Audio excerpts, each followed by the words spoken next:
Hey everyone, Dave Meyer here from BiggerPockets. You've probably been hearing a lot recently about achieving financial independence through real estate. It's the idea that you can buy rental properties, which generate income as tenants pay you rent. And when that income matches the cash flow you make from your regular job, you can retire and live off your mostly passive real estate portfolio. Today, we're talking with an investor who has actually done it. Chad Carson didn't need to accumulate dozens of properties or use any crazy strategies to totally change his life through real estate. He's a long-term buy and hold investor who's made smart decisions over a few decades. And now that he's been patient, he has the freedom to travel, to play basketball, and only spend a couple of hours per week managing his portfolio. Chad was last on the BiggerPockets podcast for episode 1004 back in August, and that was one of our most popular episodes ever, so check it out. But I'm also really excited to share today's fresh conversation with him about the different stages of real estate investing. There's a starting phase, there's a growth phase, and we're going to dig into a new concept that I'm super fascinated within, which Chad calls the harvesting stage. So we'll talk about each of those phases, but we're also going to not just talk about what they mean, but also the mindset that is required in each of those phases. Like, how do you go from this mindset of growing all the time and getting deals that build equity to one that's a little bit more passive and perhaps a little bit more cash flow focused? This is something I'm personally dealing with in my own portfolio. So I'm super excited to talk to Chad about it. And I think we're all going to learn a lot from his really unique and honestly just very mature approach to real estate investing. So let's bring on Coach Carson. Chad Carson, welcome back to the BiggerPockets podcast. Thanks for being here. Thanks, Dave. Thanks for having me. Well, you've been on the show a lot, so people have probably heard your story, but can you just fill us in on your investing journey briefly? Yeah, I've been doing it 21 years, so it's been a couple decades, which is a shock to me. But I've kind of gone through this evolution of where I used to flip houses and have wholesaling. I was full-time in the business, and then I started planting seeds of rental properties over the years. And fast forward to today, I have a 50-50 business partner, but the two of us are buy and hold investors. We're in Clemson, South Carolina. We have 33 properties plus or minus. We've kind of sold and bought a few here and there. So, a medium-sized portfolio, but really my focus has been on how do you build a portfolio that gives you lifestyle, that you have the cash flow, you have the flexibility, you have the time. And I don't think all portfolios are built equally. There's a lot of different types of properties, different sizes of properties you can buy. So I wrote a book, The Small and Mighty Investor for BiggerPockets, that's all about that sort of business model, this lifestyle first, and then work it backwards and figure out how you can build a rental portfolio that gives you time to travel and to do all these other things my family and I wanted to do. And you've done a lot of that cool stuff. If you don't know Chad, he's lived in different countries. He gets to travel. He follows his passions. You really, in my mind, have sort of done it right. Like, you figured out the way to create financial freedom, but you're not fully retired. You're not doing nothing, but you've made real estate a means to open up other professional or personal interests, which to me, at least, has always been my goal as well, more than acquiring a certain amount of properties or hitting a certain number of doors or anything like that. Absolutely. I mean, it's a little bit more challenging because measuring doors is quantifiable. It's like you can check that off on a list, right? But the struggles I've had, I'll tell a real quick story, is when I finally realized this was in 2007. And I was pretty new to the business 5 years in, but we were scaling and growing and buying a bunch of properties. And I think everybody sort of borrows goals from other people when you first start. That's a natural thing to do. Sure. But we had this kind of aha moment. My business partner was wiser than I was, but he pushed back on me. He's like, Chad, why are we doing this? Like we bought 50 properties this year. We had 30 closings, 50 units, and we were just busy. It was also right before the Great Recession. We're like, okay, the economy's changing. This is not good. But we did this exercise where we wrote down, like, what do we actually want to do with our days? Like, specifically, like, granular, like, here's what I would do every day. And for me, it was like pick up basketball in the middle of the day. It was hiking in the woods. It was traveling. I just got married that year. So my wife is a Spanish teacher. We wanted to travel. So I say all that, like, everybody's got their list. And I think that's a really good exercise to do.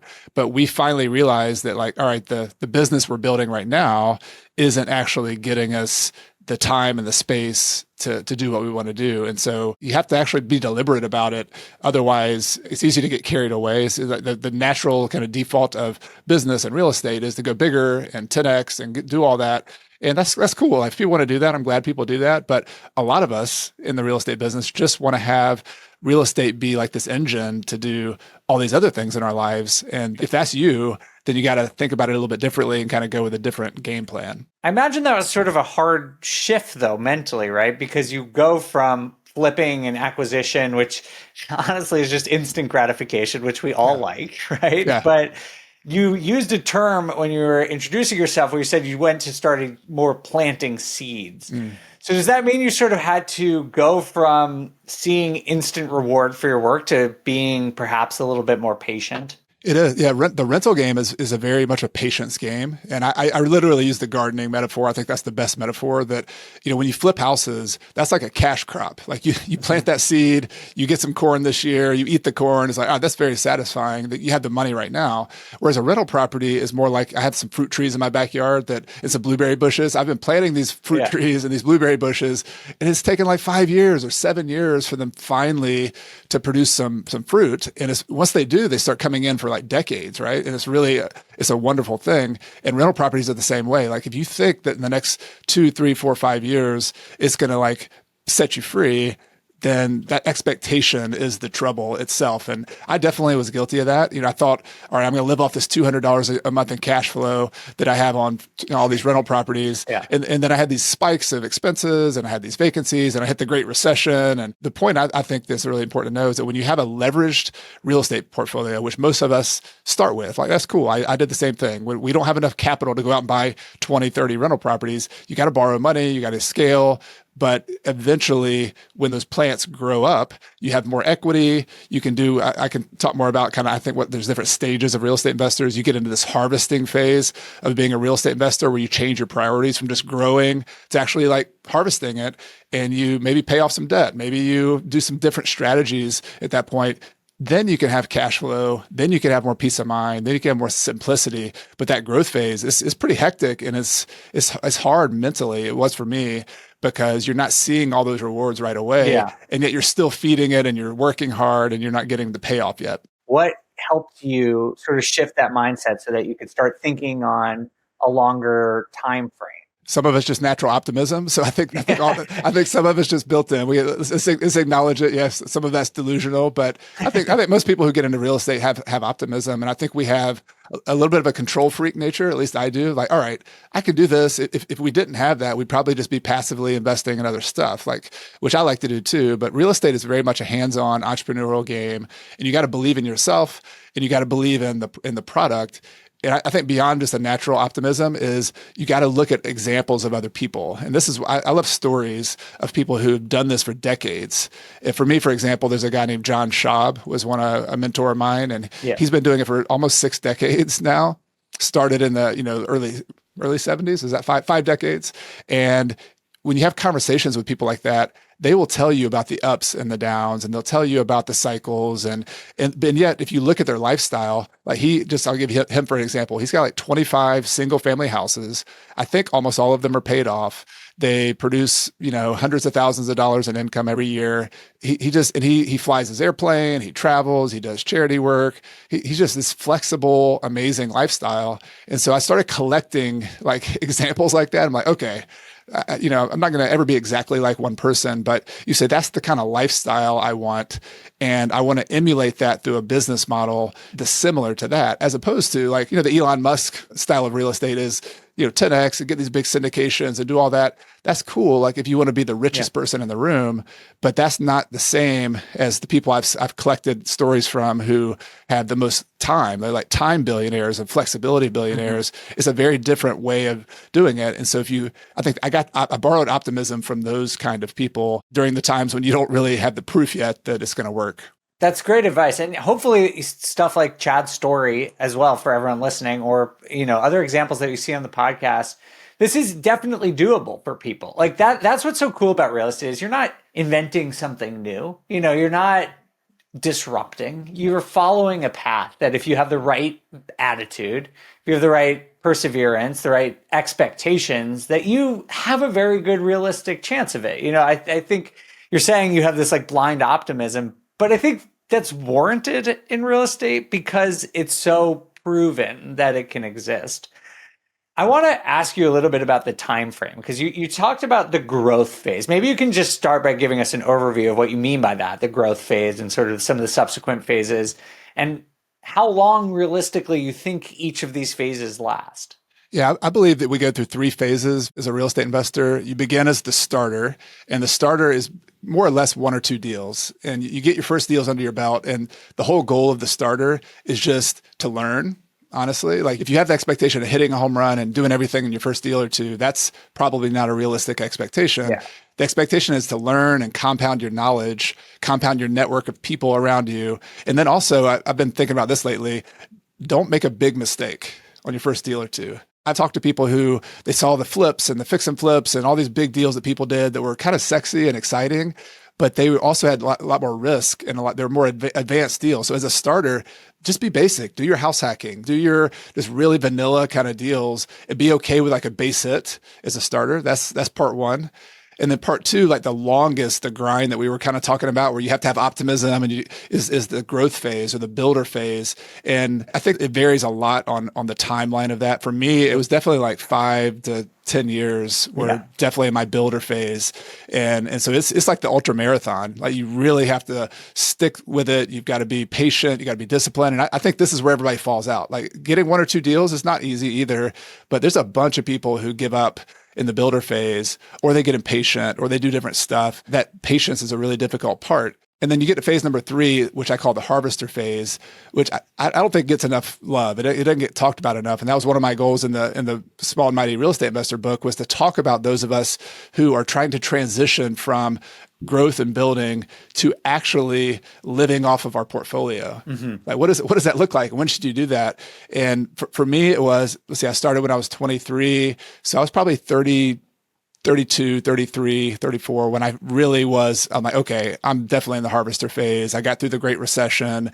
I had enough equity, and this is the way I measure it. I had enough equity that if I just redeployed my equity, it's almost like a chessboard. You have chess pieces on the chessboard, and I had the pieces on there, but I needed to move things around. I needed to refinance some properties. I needed to sell off a few bad properties. Like I call that pruning my garden. Like prune back these bushes that are not that good. Sell some properties here and there. Pay off some debt here and there. And the end result is a harvester portfolio where your goals are not necessarily to get the most growth. I think that's the big difference between the builder phase and the harvester phase, is that you changed your game you're playing. You're not just trying to optimize for return on investment. And that's why paying off debt and doing things like that, from a growth standpoint, that's, I'm paying off a 5% debt. Really? That's not the best way to grow. So, that's not my goal here. My goal is to make the most cash flow, to have peace of mind so I can sleep at night, is to simplify my life and reduce my hassle so that I can go travel and live for a year in Spain like my family did, or live for a year and a half in Ecuador. Or if you don't like traveling, maybe you want to try a different job that, it's just your dream job or your dream passion, but it doesn't make that much money. Like you need to cash in your chips. You need to harvest your equity so that you can live there. And the timeline for that, we could talk about some specific examples, but I think a lot of people can get there in 10 to 15 years. And because you get through one big real estate cycle of like 7-8 years, I think 10 to 15 years is a pretty good goal for that. I'm so glad you said that, because you've done this through experience.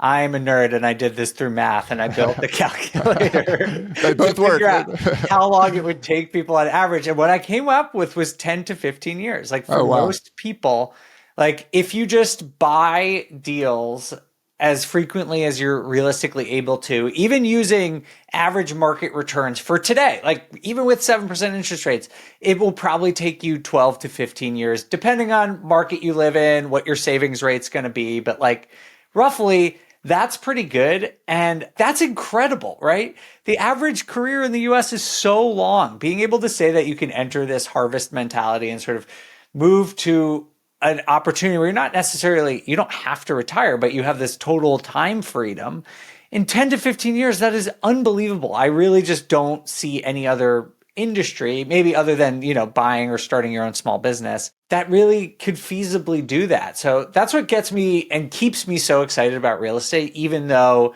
conditions have changed in the market. 100%. I mean, just think about the perspective.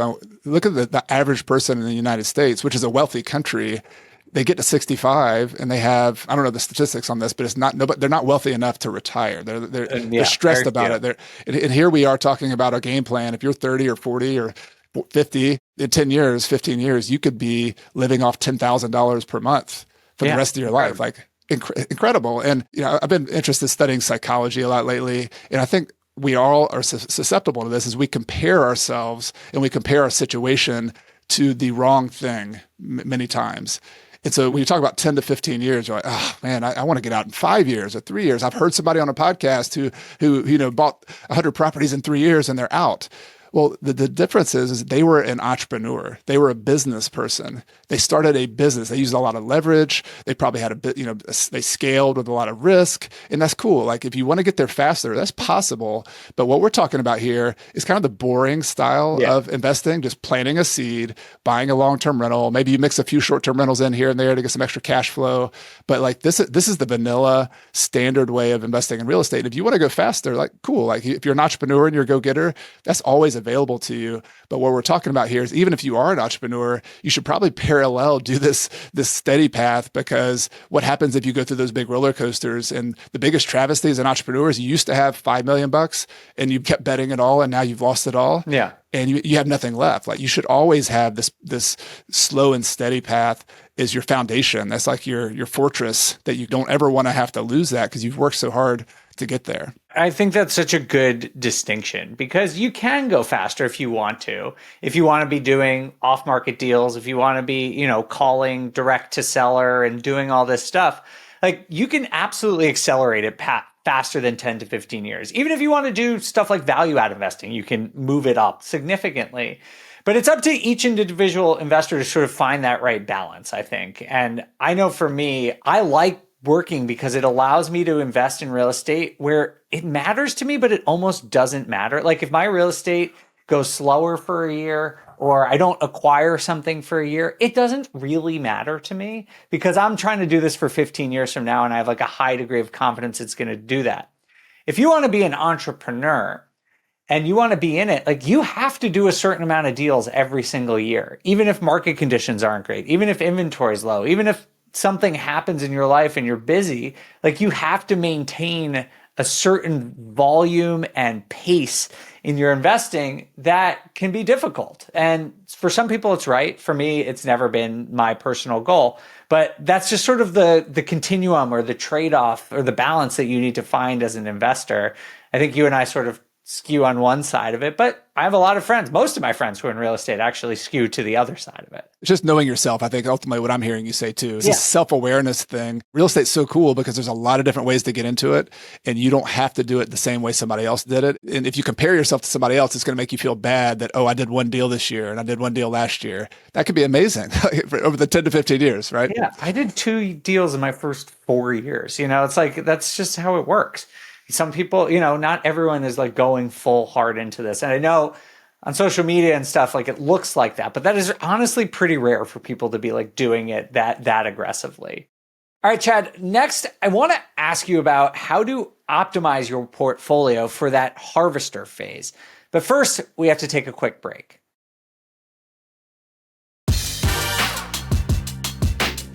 Thanks for sticking with us. Let's jump back into my conversation with Chad Carson.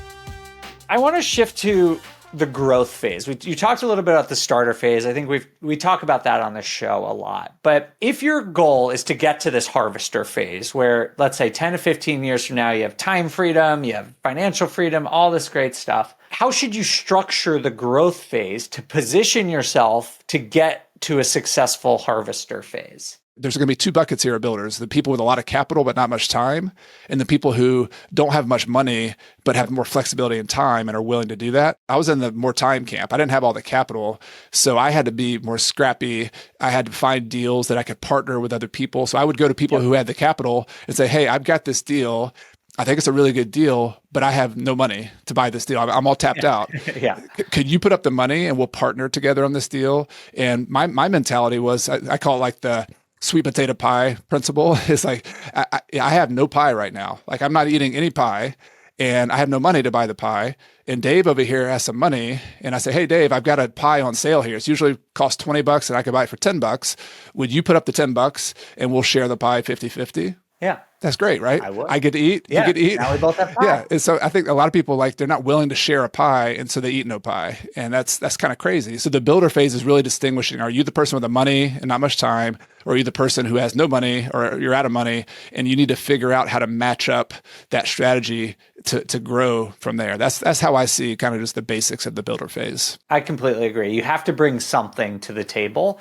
And that's the cool thing about real estate is you don't have to have a lot of each of these resources. You don't have to have a ton of time and a ton of money. You got to have one, I think, or an amazing skill set that you can bring to a deal. If you're a contractor or something like that, I guess that's also time. But in my experience, this changed for me. I started in sort of the time, no money thing. I was, driving around, finding deals, and I needed money. My net worth was negative when I started investing in real estate, and I didn't have a lot of cash to put down. Over time, just the way my career has gone, I've almost shifted in the completely opposite direction where I limit my own investing to 20 hours a month. I'm just I can't spend more than that. I work full time. I have a family, I have friends that I want to hang out with.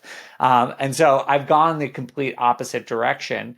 But I do find it super valuable to periodically take stock of those resources and say, here's what I'm willing to put into my portfolio this year or for my next deal. And it might shift. If you just had a kid, you're probably going to want to shift for the next few years. If you're young and single, you might want to just optimize the period of your life where you have a lot of time flexibility. It doesn't have to be rigid. You don't have to be one or the other, but continuously, just thinking about the best resources you can inject into your portfolio has at least helped me a lot deciding what deals I should be doing and when. 100%. Yeah. And acknowledging too that within that 10 to 15 year growth cycle that you're going through, that it's natural to have these 2 to 5 year kind of cycles as well. For me, I've gone through a bunch of these little, you work hard and push hard for the next 2, 3, 4, 5 years, and then you take a break. And you kind of ease off the gas pedal a little bit. Totally. For me, because I'm a type A personality and I'm go, go, go, go, go. We actually left the country so that I could actually take my foot off the gas. I'm all right, I can't buy any more properties because I'm in Ecuador right now. Sorry, call somebody else. But whatever it is, the whole world is seasonal. You have night and day, you have winter and you have summer. People go through seasons of life, and just acknowledge that and say that right now I have no money and I need to hustle my tail off because that's all I got. But later on, I have more money and less time phase now because I'm spending 2 to 4 hours per week on real estate right now, but I'm investing capital. Exactly. I love what you were just saying about cycles within your investing career too, because it's not going to be linear. Whether it's your own personal circumstance or external conditions or something else that's going on, it's going to ebb and flow. I stole this term again from Scott Trench, who used it in the context of BiggerPockets, but I apply it to real estate investing, is that I see financial independence as a process and not an event. I don't have this one day where I'm going to be financially free. Yes, I am free. My goal, every year, is to move a little bit closer to become more financially independent, right? Because I don't know exactly what my end goal number is. I have an idea, but it's probably going to shift and change, and how I want to allocate my time, how I want to allocate my money is probably going to keep shifting throughout the rest of my life. Yeah. And so my goal is just to keep making good financial decisions. And some years, that means buying less real estate. I've given this example before, but in 2015, a great time to buy real estate. I decided to go back to grad school and I put money towards my tuition rather than buying real estate. That slowed down my portfolio for several years. But when I graduated grad school, I got a big raise and I could use my money that I had then to start accelerating my investing career. And I think that it's sort of the long-term mindset of just trying to figure out what you're trying to do long-term and not trying to hit a certain cadence that you can't maintain through a 10 or 15-year time frame. Speaking for myself again, I kind of got ground into losing my imagination about what I wanted to do in the future. It's it's just this number and I got to do this thing. My whole life is a spreadsheet, as opposed to 5 years from now, I want to give the future Chad the ability to make choices on whatever he and my wife and we want to do 5 years from now. That's the gift that investing is to your future self. You don't want to put a straitjacket on yourself. You want to give yourself flexibility and freedom. And as long as you're doing that, that process is definitely successful. I love that. You mentioned leverage, which is great. That allows you to compound your growth really well in real estate. You didn't mention cash flow in the growth phase. Is that deliberate? I think cash flow in the growth phase is a tool, is not the end itself. And I missed this early in my career. And I kind of went after deals that were 100% cash flow. And I wish I wouldn't have missed the big picture as much. That my goal here in the growth phase is to grow. That's it. Like I want to build equity. And if I had to boil down the entire growth phase to one metric, is like, what is your net worth today? And what is your net worth 10 years from now? Yeah. So if you have $50,000 today, you want to get to $1 million 10 years from now.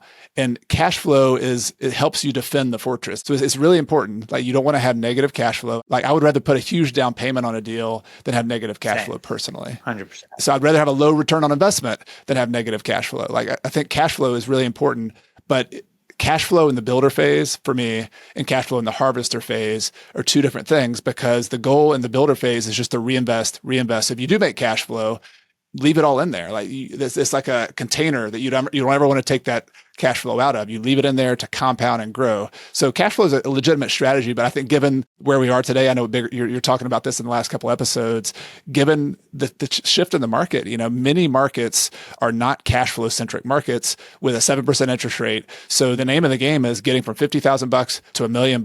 How do you do that? Well, there's lots of strategies, but one of the most important strategies is just buy and hold, buy a property in a good location. I call it like buying pretty properties in the path of progress. Yep. And if you buy a nice property, quality property that attracts a good tenant who wants to stay for 5, 6, 7 years, and you're in a place where demographics are good, and you pay attention to Dave's metrics on which markets are interesting. I listen to all your stuff on that.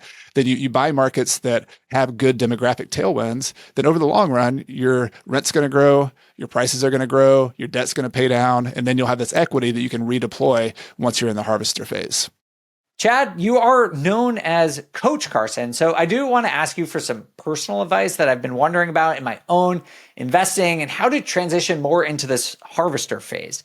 We're going to do that right after the break.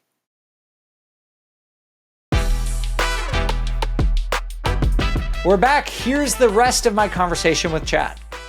That brings me to my selfish set of questions here, because you are Coach Carson and I could use some coaching if you're willing. Let's do it. All right. Well, I feel like I'm sort of caught in between the growth stage and the harvester phase. I have a very similar philosophy to you. I've found deals that at least break even cash flow. And I'm talking about real cash flow, after CapEx, after everything, in good areas where I think they're going to appreciate. And I have a lot of equity, and that's great. But my current properties, I don't consider myself financially independent because they don't put off enough cash to replace my current income. So how do you start repositioning your portfolio to get into that harvester phase? I love it. This is fun. Let's talk about some tools in the toolbox for a harvester. And I think people will be familiar with them, but they're a little bit different than the growth phase. So number one tool I want to throw out there is something I've been playing around with lately called the 6% rule. Okay. So you're like in financial independence, retire early movement, people talk about the 4% rule with stocks.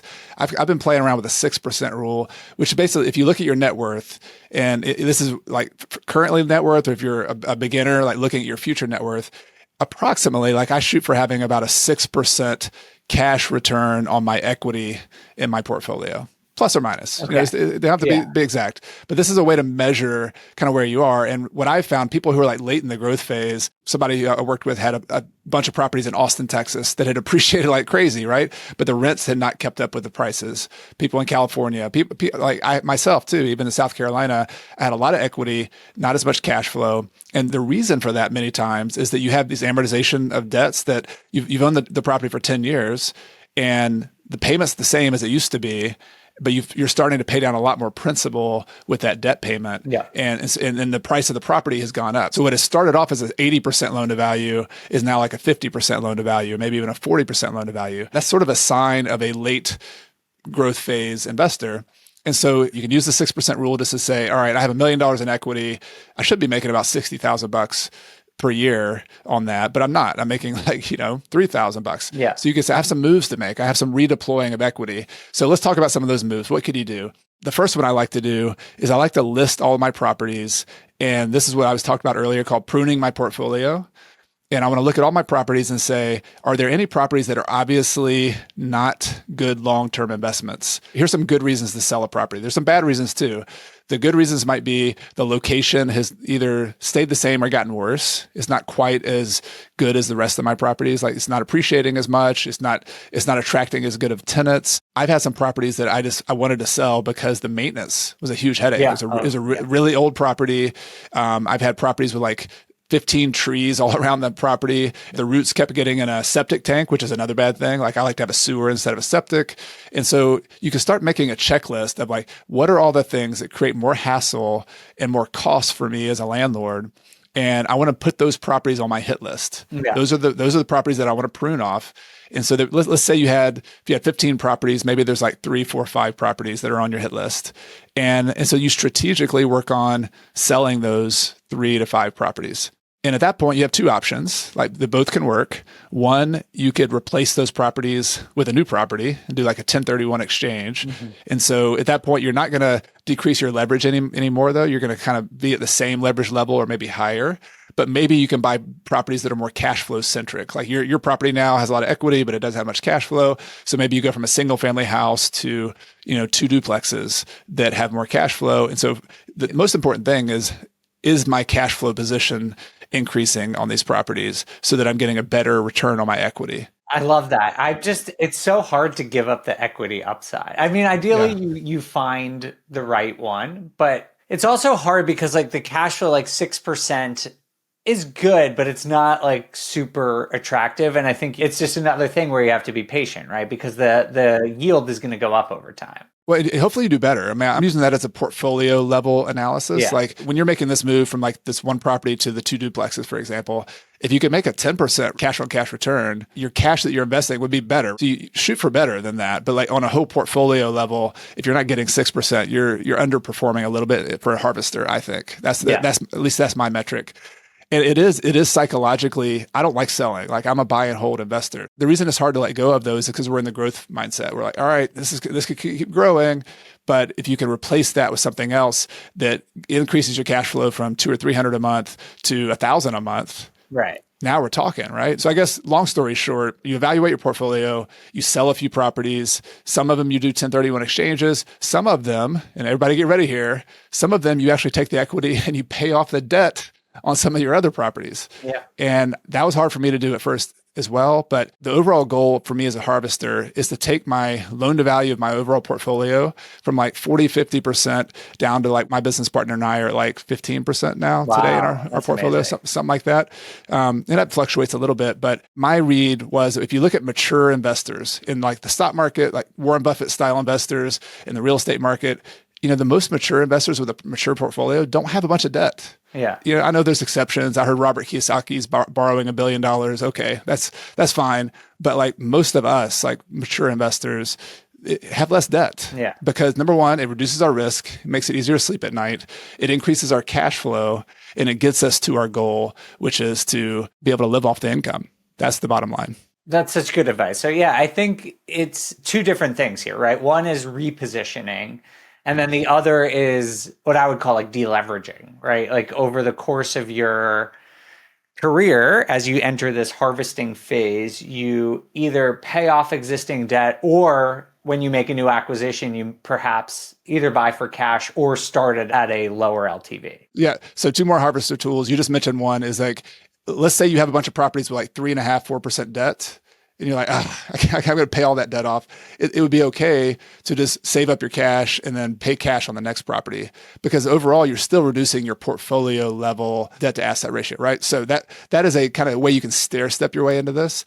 And then the other thing is don't forget about refinancing too, because sometimes it's the debt that's actually reducing our cash flow because the terms of your debt are really what controls the cash flow of your portfolio. And if you have all these properties, they used to be 30-year mortgages. Now you have 15 or 20 years left on them. The payment is a lot higher than it needs to be. I had been considering something you didn't mention. It sounds like your buy box where you live, you do single family primarily. Small multi. Yeah, single family, small multi. I've been thinking about like almost consolidating. Part of me is like, why wouldn't I just sell everything and buy like one 50 unit and just that's my life? Like, have you ever come across people who do that? It's tempting. The only issue, I compare it to like two boats. Like if you have one big Titanic and you have this big Titanic, it falls hard and it's hard to steer. It's hard to change things. This is just me. I mean, I think that it is tempting to go from all to one, but I think there's some value in having diversification among neighborhoods, even within one city. The other thing is from a financial strategy standpoint, like I was just talking about selling one or two properties and pruning your portfolio. Like it's a lot harder to do something when you have everything in one. It's harder to manipulate it. It's harder to sell it. It's harder to do everything. I would rather have like 10, 15 single family houses, small multifamily houses. That's the lowest management load. Yeah. It's the lowest hassle. It's the easiest to finance. You can sell off a piece here and there. That to me is like a good harvester portfolio rather than one big apartment complex. That makes sense. Yeah. This is just like in my brain, I'm like, oh, wow, managing one property, one set of books would be so nice. True. But you're right. Like to me, the big risk in real estate is the lack of liquidity. I don't really worry about like the market, long term doing anything bad. I'm like, I want to be able to get my money if I need it. And having one big multifamily would just be the opposite of that.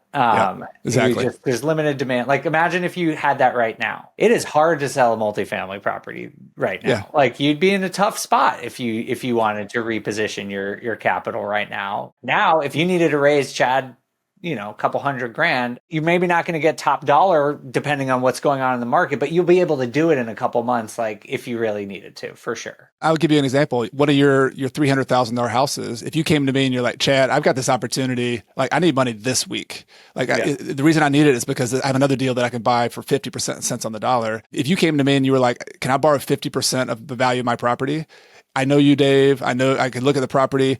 Within a week, I could give you like $150,000. Yeah. With a single family house or a small multifamily, even within your circle of investors, you could raise $150,000, $200,000 today, and then you could pay it off later. So it's so much easier to get the money you need on a small property. All right. Well, this has been great advice. Thank you, Chad. I really appreciate it. I want to just ask one more line of questions before we get out of here. You have this great mindset. How do you stay in this business and talk about real estate all the time and still not get over invested in it in terms of time?